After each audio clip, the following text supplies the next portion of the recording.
Next আমরা লক্ষ্য করি নাম্বার অফ কোশ্চেন 2 কি বলতেছে 100 টাকা 1/2% ইকুয়াল কত।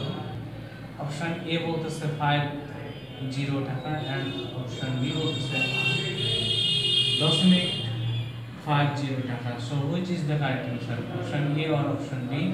I can find out now by the solution. So I can solve it now. 100 টাকা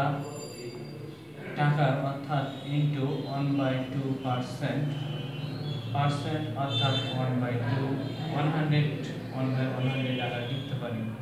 সো আমরা যদি 100 এবং 100 আউট করতে পারি, সো পড়ে থাকে কত 1 আর নিচে পড়ে থাকে 1 ইনটু 1 আর নিচে পড়ে থাকে 2। সো এটা আমরা লিখতে পারি 1/2।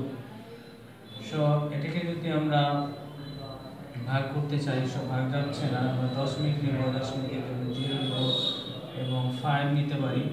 5 এবং 2 5 টাইম 2 কে যদি 5 টাইম নেই তাহলে আমরা 10 পাবো। সো 0 আমাদের आंसर দাঁড়াবে 0.55।